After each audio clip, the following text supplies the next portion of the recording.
Hello good morning विद्यार्थियों। आप सभी का इस नए वीडियो में स्वागत है।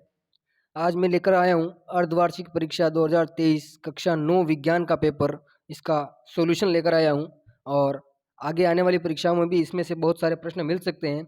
आप चैनल पर नए हैं तो चैनल को सब्सक्राइब कर देना है और वीडियो को लाइक ज़रूर करना है, अच्छे अच्छे कमेंट करने हैं। कहीं गलती हो जाए तो उसके लिए माफ़ी चाहूँगा मैं। चलिए दोस्तों शुरू करते हैं हम इस पेपर को। पहले क्वेश्चन से 70 अंक का जो है इसके पूर्णांक है और 3.25 घंटे का टाइमिंग है इसका। ये सारे निर्देश दे रखे हैं कैसे कैसे क्या करना है। अपन पहले प्रश्न से शुरू करते हैं। पहला प्रश्न है आपका, निम्न लिखित तापमान पर जल की भौतिक अवस्था क्या होगी। तो यहाँ पर इस तापमान पर जल वाष्प का अवस्था में होगा और इस तापमान पर जल जो है वो द्रव और वाष्प दोनों अवस्थाओं में होगा। तो ये इस प्रकार से इसका आंसर हो जाएगा, क्योंकि जल जो है वो 100 डिग्री सेल्सियस यानी 100 डिग्री सेल्सियस पर उबलता है। तो यहाँ पर दोनों अवस्था में होता है, जबकि 280 पर जो है वो दोनों अपना वाष्प अवस्था में होगा। दूसरा देखिए, दूध से क्रीम पृथक करने की कौन सी विधि है। तो दूध से क्रीम पृथक करने की विधि जो होती है वो होती है अपकेंद्रीकरण। अपकेंद्री अपकेंद्री केंद्रीकरण विधि हो जाएगी। नेक्स्ट, निम्नलिखित में परमाणु कितने परमाणु विद्यमान है। यहाँ पर आप काउंटिंग करेंगे तो आपको पता चलेगा। परमाणुओं की संख्या लिखनी है तो 2 हाइड्रोजन, इस वाले में 2 हाइड्रोजन के परमाणु है, एक सल्फर का परमाणु है। इस प्रकार से कुल मिलाकर 3 परमाणु हो जाएंगे। इसमें PO4 जो है इसमें कितने हो जाएंगे, 4 हो जाएंगे। कितने हो जाएंगे, 5 हो जाएंगे, क्योंकि 4 तो ऑक्सीजन के और एक फास्फोरस का है।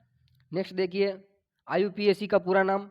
IUPAC international union of pure and applied chemistry, इसका पूरा नाम हो जाएगा international union of pure and applied chemistry. इसी प्रकार से आगे प्रश्न आते रहेंगे, आपको अच्छे से देख लेना है पेपर को। नेक्स्ट देखो, कार्बन और सोडियम के परमाणुओं के लिए इलेक्ट्रॉन वितरण लिखिए। कार्बन 6 नंबर पर होता है, सोडियम जिसको अपन Na से लिखते हैं वो 11 नंबर पर होता है। तो कार्बन के लिए कितना हो जाएगा, ये कार्बन के लिए बना देते हैं। पहले कक्षा में 2 हो जाएंगे और दूसरी कक्षा में 4 हो जाएंगे। इस प्रकार से ये हो जाएगा। और सोडियम की बात करें तो सोडियम 11 पे होता है, तो 2 8 1 इस प्रकार से इलेक्ट्रॉनों का वितरण हो जाएगा। नेक्स्ट देखिए दोस्तों, छठा प्रश्न, कोशिका के अंदर प्रोटीन का संश्लेषण कहाँ पर होता है। तो कोशिका में प्रोटीन का संश्लेषण एंडोप्लाज्मिक रेटिकुलम ER अंतः प्रदवी जालिका जो है उनमें होता है। नेक्स्ट, सरल उत्तकों के कितने प्रकार होते हैं। तो सरल उत्तक जो है वो 3 प्रकार के होते हैं, दृढ़ोत्तक, मृदुत्तक और एक प्रकार और होता है। इस प्रकार से 3 प्रकार के ये जो है सरल उत्तक होते हैं। नेक्स्ट देखिए, जैव विकास के संदर्भ में चार्ल्स डार्विन द्वारा रचित पुस्तक का नाम क्या है। तो इस पुस्तक का नाम क्या हो जाएगा, the origin origin of species. The origin of species Charles Darwin द्वारा जैव विकास का सिद्धांत इस पुस्तक में दिया गया है। नेक्स्ट देखिए, नवा प्रश्न, त्वरण की परिभाषा व सूत्र लिखिए। त्वरण जो है उसको अपन ए से लिखते हैं, ए से त्वरण को लिखते हैं। इसकी त्वरण की परिभाषा क्या हो जाएगी, वेग में परिवर्तन की दर को त्वरण कहते हैं। तो इसका मतलब ये हो जाएगा V-U/T, इसका जो है आंसर हो जाएगा, ये सूत्र बन जाएगा इसका इस प्रकार से। और सूत्र जो है मैंने लिख दिया है आपका। परिभाषा क्या हो जाती है, वेग में परिवर्तन की दर को त्वरण कहते हैं। इसका मात्रा की बात करेंगे तो मीटर प्रति सेकंड स्क्वायर हो जाएगा। गति का प्रथम नियम क्या है, गति का प्रथम नियम जो है वो क्या है, जड़त्व का नियम है, इसका नाम है, तो वो लिख दिया हमने। प्रथम नियम क्या है कि कोई वस्तु अगर गतिशील अवस्था में है तो गतिशील अवस्था में ही रहना चाहेगी, और अगर स्थिर अवस्था में है तो स्थिर अवस्था में ही रहना चाहेगी जब तक कि उस पर कोई बाह्य बल न लगाया जाए। इस प्रकार से 10वें प्रश्न का उत्तर हो जाएगा, जड़त्व का नियम कहते हैं इसको। नेक्स्ट लिखिए, देखिए 11वां प्रश्न, गुरुत्वाकर्षण का सार्वत्रिक नियम लिखिए तथा इसके सूत्र की व्युत्पत्ति कीजिए। गुरुत्वाकर्षण का सार्वत्रिक नियम जो है वो क्या होता है, वो होता है F बराबर G m1 m2 upon D square. ये आपका गुरुत्वाकर्षण का सार्वत्रिक नियम होता है।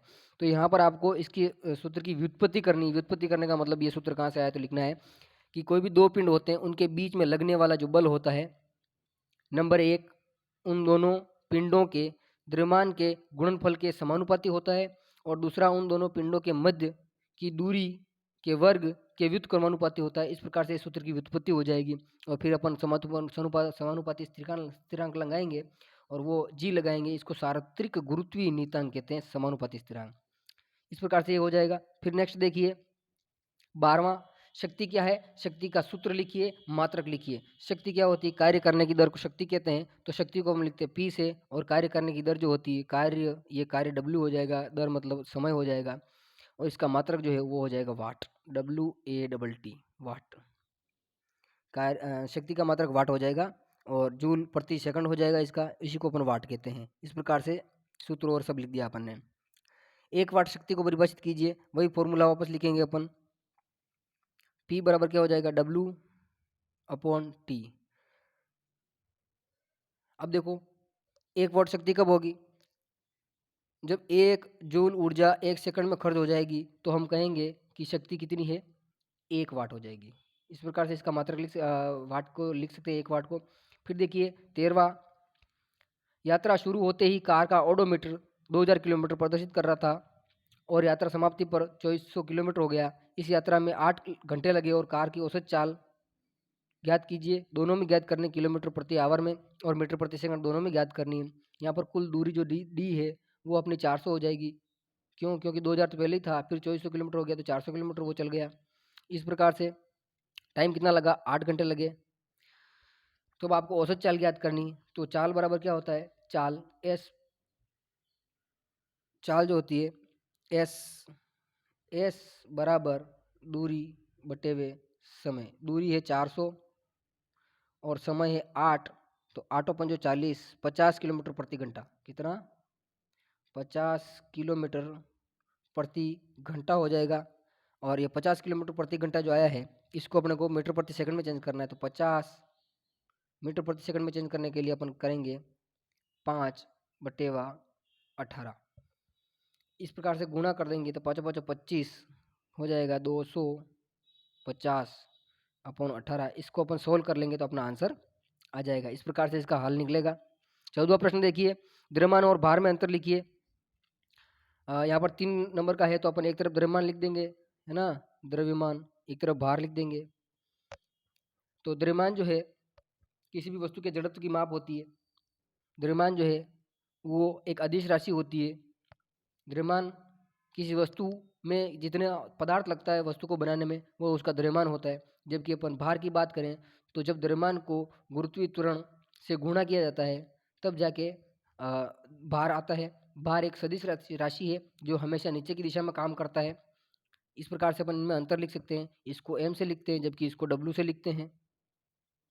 ये हमेशा द्रव्यमान जो है ये कहीं पर भी चले जाओ ये निश्चित रहता है, जबकि भार वस्तु की स्थिति के अनुसार वो किस पिंड पर पड़ा है, कहाँ पर है, पृथ्वी पर है, चंद्रमा पर है, उसके अनुसार उसका भार बदलता रहता है। इस प्रकार से आप अंतर लिख सकते हो। गर्मियों में ठंडे जल घड़े का जल ठंडा क्यों होता है? तो घड़ा जो होता है आपका, कोई सा भी घड़ा हो, इस प्रकार से कोई घड़ा है तो क्या क्या होता है कि पानी जो है यहाँ से बाहर निकलता है घड़े से, और घड़े से बाहर निकलने पर क्या हो जाता है, वाष्पीकरण की दर बढ़ जाती है और वाष्पीकरण के कारण ठंडा ठंडा हो जाता है जल। तो इस प्रकार से आप कारण लिख सकते हो। निम्नलिखित का पूरा नाम लिखिए। इन सब का पूरा नाम लिखना है। एलपीजी लिक्विड पेट्रोलियम गैस या लिक्विफाइड पेट्रोलियम गैस, इसको द्रवित पेट्रोलियम गैस भी कहते हैं। द्रवित पेट्रोलियम गैस हो जाएगी। दूसरी सीएनजी, इसका होते हैं कंप्रेस्ड नेचुरल गैस, संपीड़ित प्राकृतिक गैस कहते हैं। और ये जो बीईसी है इसको कहते हैं बोस आइंस्टीन कंडेंसेट। इस प्रकार से तीनों के आंसर हो जाएंगे। 17वां देखिए, नमक और अमोनियम क्लोराइड के मिश्रण को कैसे पृथक करेंगे, सचित्र वर्णन करना है। तो नमक और अमोनियम क्लोराइड है, एक तो NaCl है, एक अमोनियम क्लोराइड है NH4Cl है, NH4Cl है। इन दोनों का मिश्रण हो गया है तो अमोनियम क्लोराइड जो है एक ऊर्ध्वपातित होने वाला पदार्थ है। तो इस विधि को अपन ऊर्ध्वपातन द्वारा क्या करेंगे, इन दोनों के मिश्रण को ऊर्ध्वपातन विधि द्वारा पृथक करेंगे। चित्र बनाना है आपको, किताब में दे रखा है, आप देख लेना। 18वां प्रश्न देखिए, जंतु कोशिका तथा पादप कोशिका में 4 अंतर लिखने हैं। आत्मघाती थैली किसे कहते हैं? आत्मघाती थैली किसे कहते हैं? तो आत्मघाती थैली लाइसोसोम को कहा जाता है। जंतु कोशिका और पादप कोशिका में अंतर लिखने हैं। एक में कोशिका भित्ति होती है, एक में कोशिका भित्ति नहीं होती है, झिल्ली तो दोनों में होती है। इस प्रकार से आपको अंतर लिखने हैं। केंद्रक साइड में पाया जाता है एक में। इस प्रकार से आपको अंतर लिखना है। ज़्यादा क्योंकि बड़े प्रश्न हैं, ज़्यादा तो नहीं बता पाऊंगा, लंबा हो जाएगा वीडियो।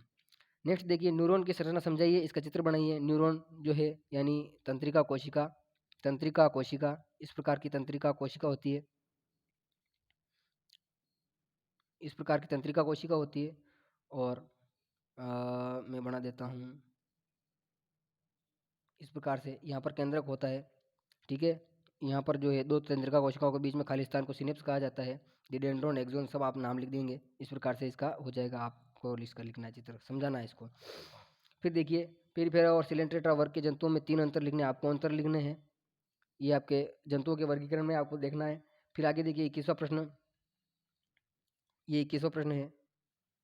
इसमें देखिए वेग का मात्रक क्या होता है, मीटर प्रति सेकंड। मीटर प्रति सेकंड ये जो लगा रखा है वो आपको नहीं देखना है, वो गलत है। मीटर प्रति सेकंड कहाँ पर लिखा है, मीटर प्रति सेकंड, मीटर प्रति सेकंड। वेग का मात्रक मीटर सेकंड लिख रखा है। देखो पहले यहाँ पर मीटर प्रति सेकंड तो कहीं पे दिख नहीं रहा है, किलोग्राम कहाँ पे। इस प्रकार से देखो बल का मात्रक क्या हो जाएगा, किलोग्राम मीटर प्रति सेकंड स्क्वायर। ये हो जाएगा बल, और इसी को अपन कहते हैं न्यूटन। घनत्व का क्या होता है, किलोग्राम मीटर प्रति क्यूब, प्रति मीटर क्यूब, ठीक है। इस प्रकार से संवेग जो है, संवेग क्या होता है, केजी मीटर प्रति सेकंड। और अब बचा क्या, वेग। ये थोड़ा यहाँ पर गलत छपा हुआ है, मीटर प्रति सेकंड होगा, मीटर प्रति सेकंड इसका आंसर होगा। यहाँ पर इन्वर्स नहीं लगाया है इन्होंने, इसलिए गलत हो जाएगा। इस प्रकार से अपन इसका हल कर लेंगे। घर्षण बल किन कारकों पर निर्भर करता है, घर्षण बल किन कारकों पर निर्भर करता है, तो घर्षण बल दो वस्तुएं जो है उनके बीच के क्षेत्रफल पर निर्भर करता है। आपको और बहुत सारे कारक हैं, वो सारे लिखने हैं। फिर देखिए आगे 22वां प्रश्न, विलायक व विलेय को परिभाषित कीजिए। तंतु या सांद्र विलयन, तनु या सांद्र विलयन से आप क्या समझते हैं, विलायक और विलेय दो पदार्थ होते हैं। कभी भी विलयन बनता है तो दो चीज़ों से बनता है, एक तो होता है विलायक, एक तो होता है विलायक, विलायक एक होता है विलायक। जैसे मान लो सामान्यतः द्रव अवस्था में विलायक होता है, और दूसरा होता है विलेय, जो कि सामान्यतः ठोस अवस्था में होता है, जरूरी नहीं है। तो जब जो जिसमें किसी वस्तु को घोला जाता है तो वो विलायक होता है, और जिसे घोला जाता है वो विलेय होता है।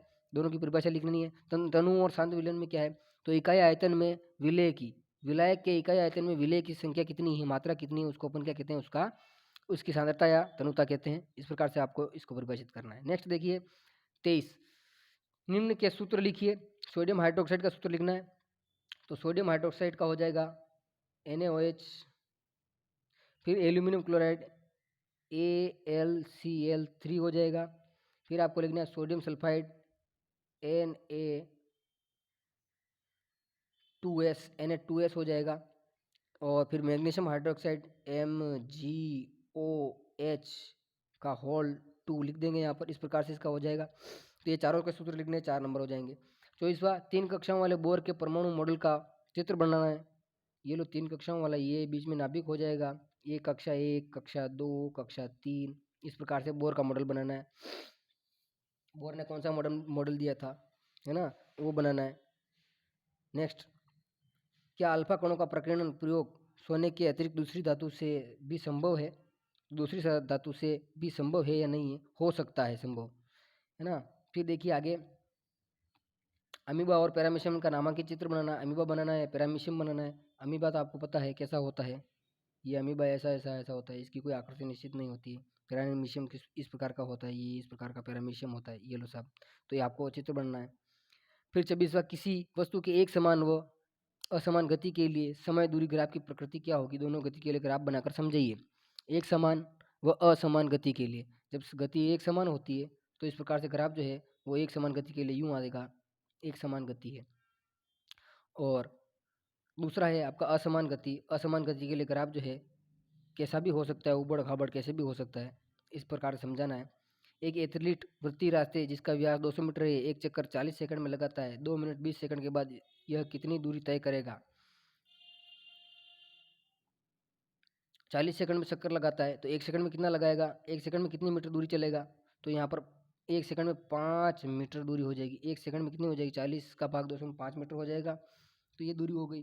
अब जो है टाइमिंग कितना हो गया, 2 मिनट और 20 सेकंड, मतलब 6 दूनी 12, 120 और 20 140 सेकंड इंटू 140 कर देंगे, 140 तो 14 पंजे